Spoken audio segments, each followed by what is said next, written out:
Hello everybody, welcome back in Hackitect Playground. Today this is a very special episode about interview questions and the basic questions that I was able to gather during the years on interviews and especially in my career in cybersecurity. I was thinking that it would be a good idea to deliver them back to you and tell you more about all of these questions and how it basically works and how this is related to your passing rate to get the cybersecurity job. I hope that you will get some information. I will not disclose the answers for you. Your homework is to know and catch the answers and look at the internet, Google a little bit and find the answers that can help you to grow. And basically sometimes you can be very surprised that even basic questions can catch your eye. I separated all the questions in 3 layers. One is basic, second is medium, and third is hardcore, or I will say more high recognition or really tough questions that can be very, very, very hard even for experts years in the industry. So this level 1 is that are basic questions. You cannot afford to lose them. You cannot afford to not answer any of these questions. That's the basic. Basically, if you want to test somebody on other side, for example, you want to disclose how they behave during the interview, if you will not answer correctly, you can do it with medium or these high questions. Don't do that with the easy questions. Usually on the interviews, what I'm doing is I'm testing the interviewers by not answering the question correctly, or I'm testing them how they will react if the question is not what they expected. Because I will work with these people and I can recognize if they are good or bad persons, how they treat me, how they judge me, how they react, and how they see me as a person. And even if they are able to say, that's fine, you didn't answer everything well, this is okay, or if they behave, yeah, this guy is not good because he didn't know this answer. So do it only with the medium or the high questions. So now I will disclose this 8-bit game for you and we'll go step by step through all the levels to beat our final boss on the interviews. Let's go. So let's move. I hope that you will enjoy all of these things during the session. And here's the inventory that we need to prepare together. Before you will go to interview, there is a preparation needed. You need to basically have at least some GitHub account or your GitLab account. This is good to put there your own personal private projects. For example, I was not able to put there any projects from my work because I worked mainly on the closed source software. But for those who want to show their personal project, their personal labs, their personal setup, or if you write some game, I put on my GitHub some games or my labs or some homeworks that I did for other companies, that will be really beneficial for you because it can spare you the discussion if you can code or not. And even companies are sometimes so focused on the coding that they will tell you that's not enough. Even in the security. Shared my GitHub and GitLab account with several companies when I was interviewed, and they still send me to 48 hours coding interviews or something like that. So you need to be ready for that. Interview is a game. It's not designed to test your real skills, basically. It's not testing what you know or what you don't know. It's biased. We all know that, and to pass it, you need to be ready to play the game with the companies. I was able to get to rate like to 90% of being accepted by companies. When I'm doing interviews, it's not all the time. You will not be able to pass all the interviews. Don't be sad, because sometimes there is bad chemistry. Sometimes it's just not the company for you. You need to take it into account, and there can be many reasons. But this video will help you, or this game will help you to go through different obstacles.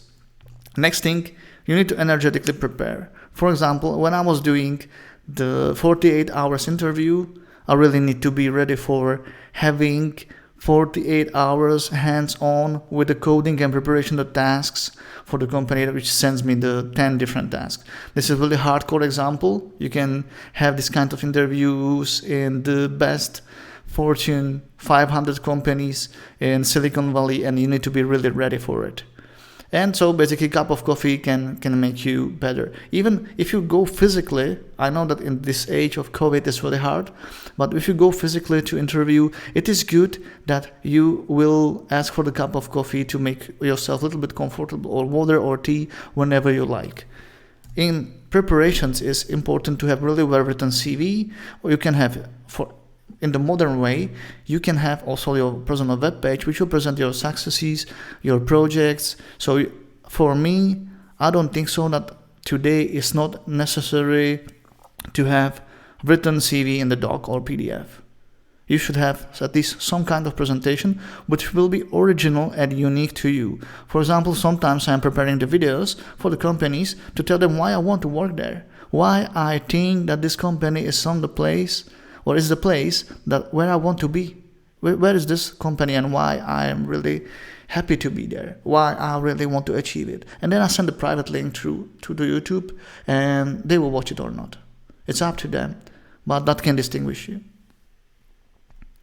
So that's the first step that you need to do in this game of beating the interview process. And I hope that you will enjoy this game.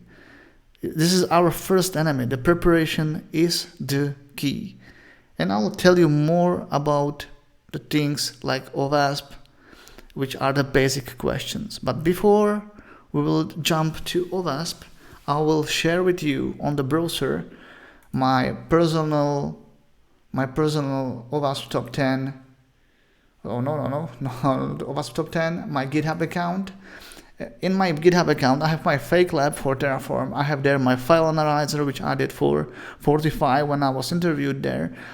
Did some forks of the interesting tools that I really like. And also I put there my blockchain demo and some games that I built. Even though I am preparing there some DevSecOps talks, but this is just under development. So whenever you want to share and you want to prove to your future employer that you understand the matter, you can put there the PowerShell scripts, your forensic scripts, even just a markdown text with your notes. For example, if you pass some certification, put it in markdown, share it with the community, and help them to reach it. And basically the employer will see your behavior against the community and that you are trying to help. So this is something what will be appreciated, and I think that everyone will like it. So one of the basic questions is, what is OWASP? And I was in interview position also, and if somebody was not able to answer to me what is OWASP and what about it is, I know I'm just desperate. And you should leave the interview right on the spot if you don't know that. It's an open web application security project. But the catch is that OWASP is not focusing only on the web application security. You need to understand this. And you need to understand what is the context and content of the OWASP tools. You need to know OWASP Zap proxy. You need to know Secure Codebox. This is one of the top-notch projects that I'm now watching really carefully in OWASP pages. And which tools from OWASP you use. And they can ask you which tools you use in your company. Or which tools you are used to use. What is your logging platform? What is your favorite scripting language? Whenever. But important point is that OWASP is not only web application security related. Again, we will go to browser, and I will show you more from what we can do in OWASP, or which we can find there. There is OWASP Mobile Security Testing Guide, which is not related to application security.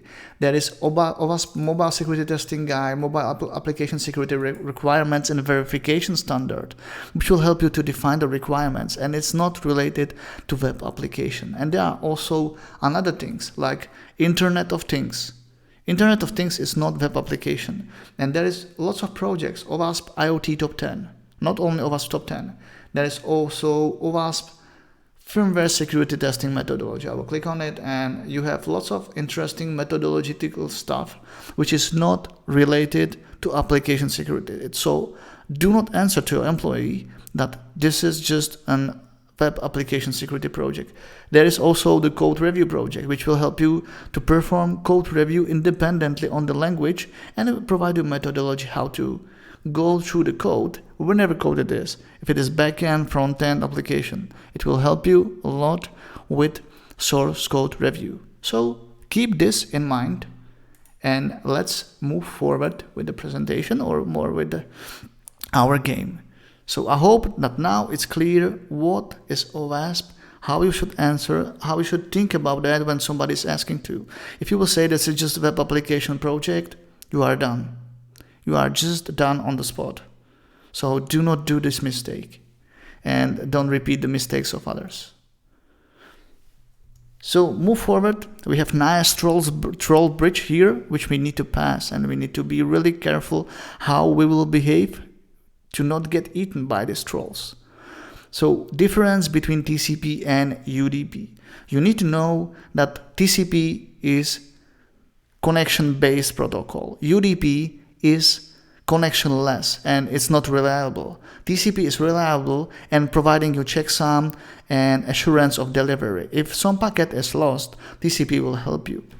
What you really need to know is also how the TCP handshake works, and from top to bottom. I really don't like if somebody is asking me what is the difference between TCP and UDP and they think that I'm just an idiot. But it's not about that. If it is for junior position, I understand that. If it is for senior position, I have serious concern about the interviewers, why they are asking senior guys about this, because there are other questions related to more the behavioral approach. So the TCP and UDP difference is the must. You need to know that the TCP handshake is three-way handshake, that there is a first SYN packet or SYN flag, then you answer with SYN and acknowledgement, and the first host then answer back with acknowledgement. That's the basic thing that you need to know. You need to know the common ports. If somebody will ask you about the DNS, about, for example, HTTP, HTTPS, about the monitoring protocol, email protocol, SSH, you need to know that. When somebody will wake you up in the evening, you need to be able to answer that. My tip is, in the morning before the interview, check the common ports, learn the basic ones, understand the common and the registered ports, and know the scopes of registered and unregistered ports. And the very tricky part is packet, datagram, and frame. Frame is running on the physical layer, datagram is related to UDP protocol, and packet is basically the name of the packet unit or the unit sent through the network in the IP layer. You need to know ISO OSI model from top to down if you are applying for the job. And these questions are just the basic questions, that are the basic ones that will help you to pass to the medium questions, which are more hardcore, and then to crazy questions that I will disclose in the next levels of this game.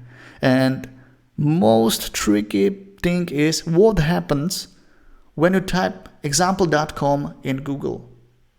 You need to understand what is DNS, how DNS works, what is the top level DNS, second level DNS, and how the encapsulation of this application layer works to the physical layer.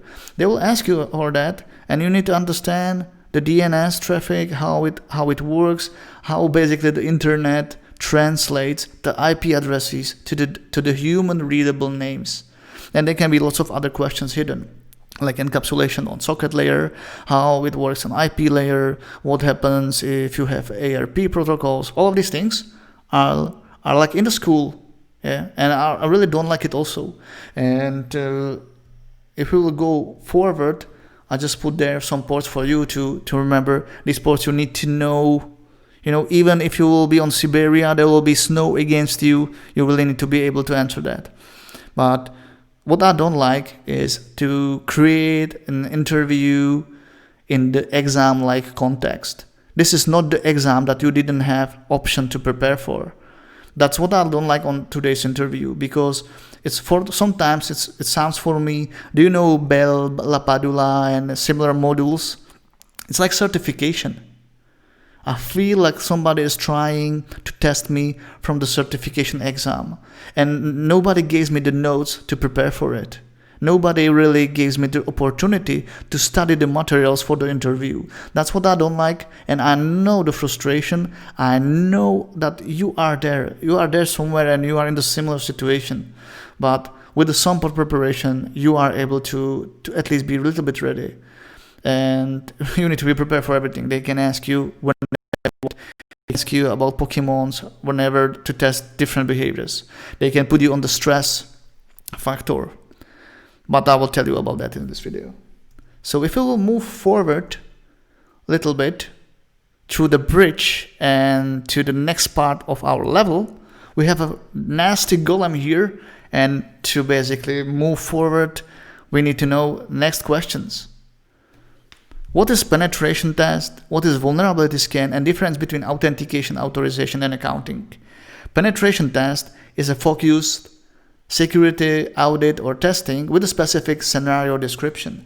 You need to know what is the pen test, you need to know the specific scenario description, and you need to know what is the scope of pen test. It's a little bit narrow, and this time slot is a little bit smaller than in red teaming. Red teaming is, here is our company, here are our address scopes, and try to get in. Use social engineering, use any technique you like. Here are the borders where you need to move. And it lasts for 3 months, and then you report what and how you get it. That's very different. And vulnerability scan is about disclosing the vulnerabilities. It's basically automated audit over several interests, like low-hanging fruits, and you cherry pick these low-hanging fruits without the exploitation, without the specific scenario description, and list these vulnerabilities to your employer, customer, or for your entity that you are working for. Authorization and authentication. Authentication is proof who you are, proof your identity. Authorization is assigning your access rights or role that you should have and access to the data that you should have, or granting you keys that you should have, or for example giving you access to specific networks. It's very related to the zero trust. So for example, that's the question that they can ask you too. What is the zero trust architecture? I know that this is a marketing term, but lots of companies love it, and they will ask you, what is DevOps? What is cloudification? What is cloud native? What is the VPC? What is, for example, zero trust? And lots of these things they can ask you, and they will watch you, what you say, how you behave, how you answer, how you react, how long you think about that. Lots of things can be observed on you, and you need to be ready for it. And also with this A and A principle is related. Another A, it's accounting, which is basically logging. So let's move forward. We have another really bad thing that I see here that we need to pass. There is some dark mage with some golems in the castle, so I hope that we will be able to go through. Our hero is having a really hard time, and I forgot to tell you, our hero is us, who are trying to find good job which we will like and we will enjoy. You need to know the difference between threat, vulnerability, and risk. Basic thing. It's related to risk management. Everything in cybersecurity is spinning around the risk management. You need to know that the risk is a probability that some threat will happen. Threat is an event which will cause a threat, or it's an occurrence of event which will cause some damage to you. Vulnerability is lack of controls in your system. And they can also ask you what's the difference between vulnerability and weakness. That's something what you need to prepare for also too. And it's related to CVE and CVE, or CWE and CVE. So common weaknesses and enumeration, and common weaknesses enumeration, and common vulnerabilities and exposures. So these things you need to basically be able to distinguish. You need to know what is common vulnerability scoring system, and the medium level question, hit point here, is what is the difference between version 2 and version 1? And basically that's something what you need to know. What is SIAM? What is SORA? What is SAM? So basically, you need to know what is SIAM, security information event management, or orchestration, automation, and response related to SIAM, and what is, for example, security event monitoring, and what is the logging, and what is aggregation, coloration. All of these things, they are the basic level questions. They can ask you about these terms. What is tricky? They can ask you about different tools, like what port ping is running. It is not running on any port. It works on ICMP protocol, which doesn't care about the port. And you need to be able to answer this question. They will ask you how traceroute works, how DIG works. So basically different tools and they can ask you for the usage, or netstat. They will show you the netstat output, and they will ask you what this tool is about. I know that's tricky. You are working with that. Why they are asking that? If they are trying to make you, fool or something like that. But be ready for these questions. I get them on the interviews, and they will, and I sometimes even ask this question too, because if I see that somebody is lost, I'm trying to help him, especially in front of the manager, because the managers sometimes they are really picky and they're looking for the unicorn, and I really like to work with someone who is having potential, who can learn fast, and these questions can basically be helper. Not some of these that I mentioned on this slide, but for example, what is OWASP? That can be a big helper. So let's move forward in our game. Let's break some spells here. And we are in the castle. It looks that there's some potion, and I hope that we'll get it to make us stronger to survive these interviews. Some of the interviews, they can last for 3 hours. Some of the interviews they can have, or for example, 48 hours. The toughest interview that I ever had was 48 hours of coding and fulfilling the expectation of somebody who basically was not able to describe me, why I'm doing that, and how it is related with the position. So be ready for everything. How does TCP handshake work? I already told you. What is a cross-site scripting? I don't need to describe you that. Just check OWASP top 10 vulnerabilities and check the cross-site scripting. Basically injection of the script which is executed in the client browser. And very important thing, and that's the basic question that you can get, is stored versus reflected. Stored injection, basically injected JavaScript or any other injection, which is saved in the local storage, in the session storage, in the database, in NoSQL database, and then basically displayed back to the users. Reflected is only user on user. So basically injected, for example, through Open Redirect, and basically then you get the feedback of reflected cross-site scripting. That's it. And study that in details to be able to explain it, to be able to paint it on some nice whiteboard with the colors, explain what is the difference between stored and reflected. What is SQL injection? In SQL injection, in many contexts, there are different types, like blind SQL, procedural SQL injection. You just need to know that this is an injection into the SQL statement in the applications, which are always true if you will evaluate the value of the injection, and they can give you, for example, the whole database. They can give you, because you can modify the comments in SQL and the queries in the SQL and get, for example, user database. You can get admin of the database. So lots of different things that are really hardcore with SQL. And for me, what I was, for example, presented, there was a paper with the injections with the different like path traversal, cross-site scripting. There was a buffer overflow, and they asked me name these different injections or name these different vulnerabilities. And you need to be ready for that. This is a medium level question, but I'm trying to give you some spoiler and trailer for the next video. So let's move forward through the castle. Yeah, I don't think that we will pass it. You will face the situation where you are exposed to the stress test. Stress test is something what I experience. If there are 2, 3, or 4 people, you can be sure that they are testing you, how you behave in the group. They will try to push you. For example, in my case, they try to push me to the maximum level. Basically ask me, what if, man? Well, I don't care, and they try to test me when I will say enough, when I will say I have enough and I end this, and they try to find my spot. And I don't know why all these companies are testing that. It's more behavior testing, but you need to be ready for this also. There will be 4 people in front of you, and they will test you for absolutely nonsense stuff. They will ask you, for example, build a SOC in 5 sentences. And when you will not do that, they will say, I expected more. And they are trying basically test your behavior. So be ready for this also. And as I'm saying, interview is just a game. It's a game, and you need to learn how to play this game with the companies. From the DevSecOps perspective, you can get Kubernetes question. What is Kubernetes pod? Minimal deployable unit. or deployable unit for Kubernetes workloads. What is the master node? That there is a scheduler and controller. What is HTCD? That this is distributed key value database. These things, if you will not know that for the DevSecOps interview, you are screw up. What is pipeline and how it works? What are the common stages of the pipeline?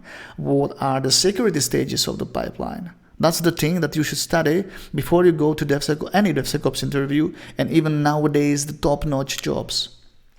If you will be not able to answer these questions, you are not passing the basic threshold.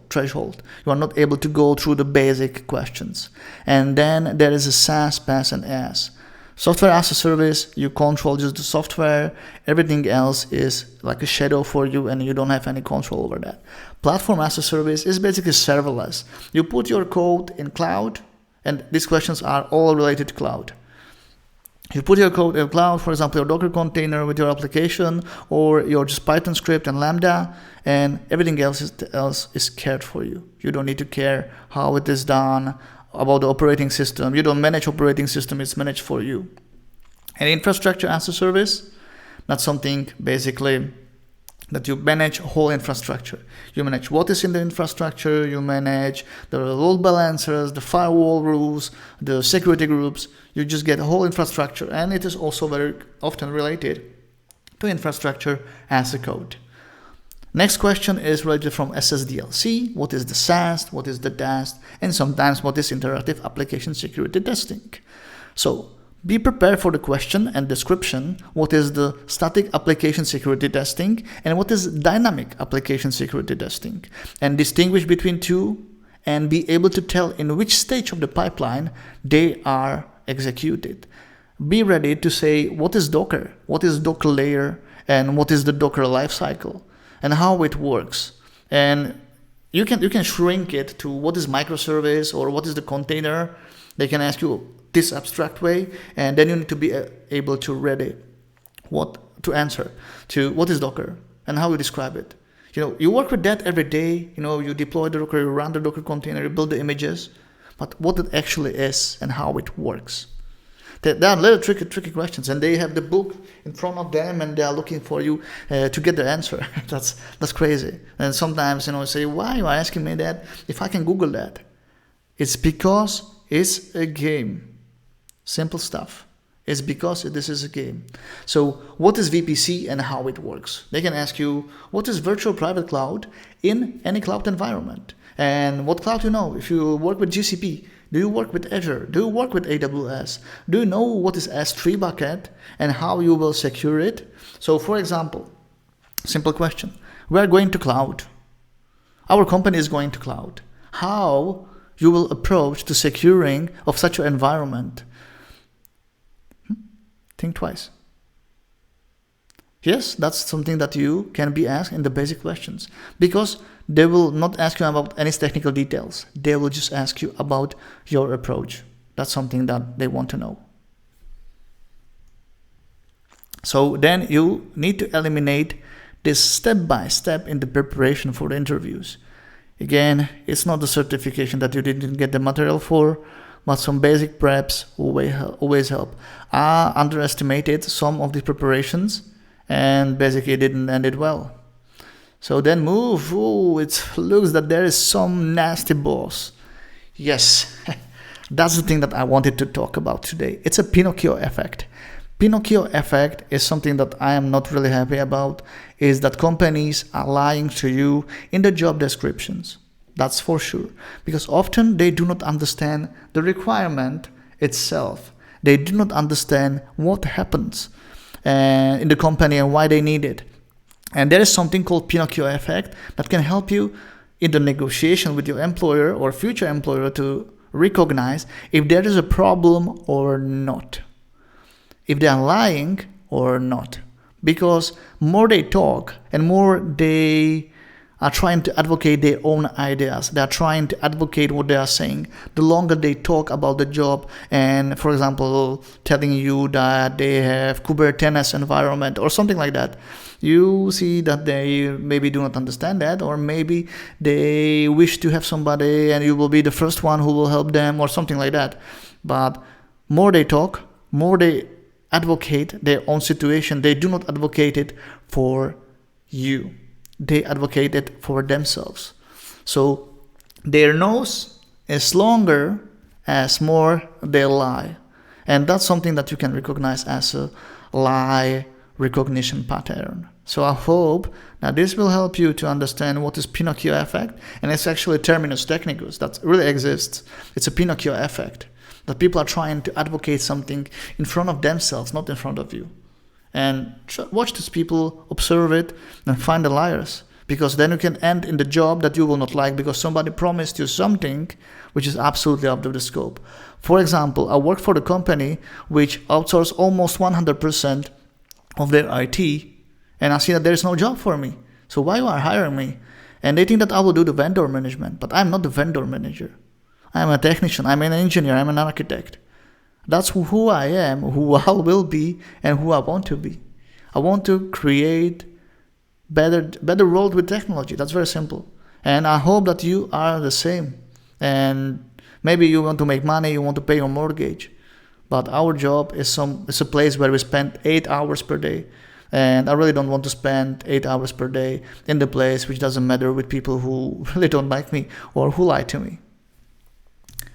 So let's build a trap for them. There's a nice lever, and I hope Pinnochio, bye-bye.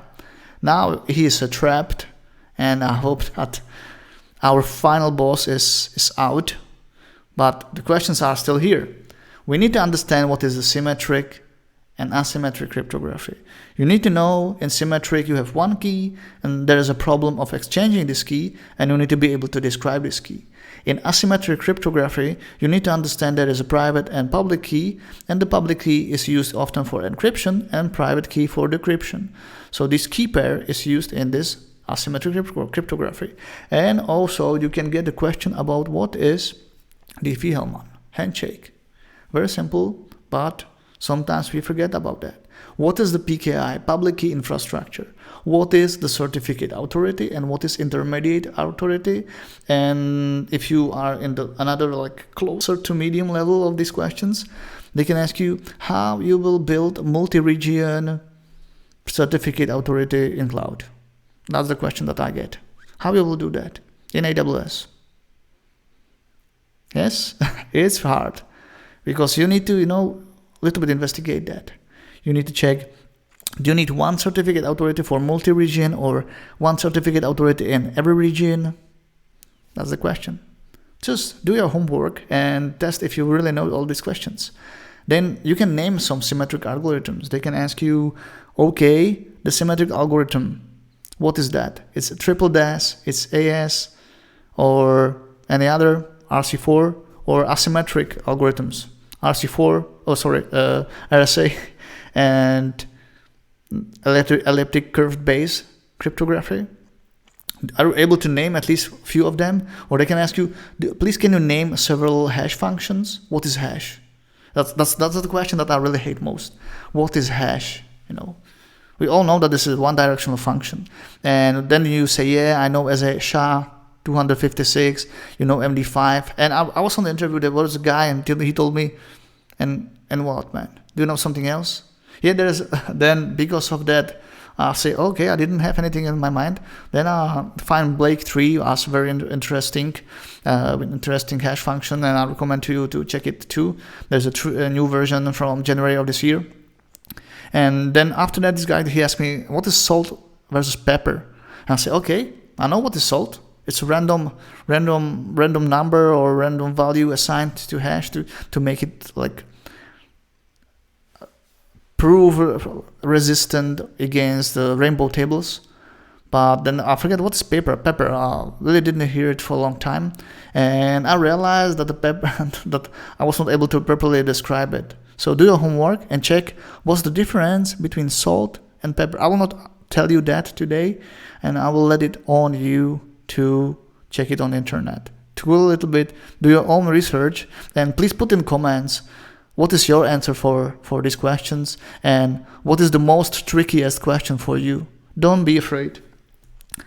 And we can move to win the Hackitect coin for our first level. It's not the end. Pinnochio was just a small boss. This is not our final boss. And these questions are the most basic thing that you can get on interview. It can be even harder, and it can be even worse, and your head will spin up from the questions that you can get. So that's not the end. Thank you for watching. I hope that you enjoyed this special episode. I hope that you like my pixel-made graphics. I'm not hiring any artist. I just found this weekend that this is really great way how to relax. And for this presentation, I use Piskel for creating these great animated GIFs. So thank you and bye-bye.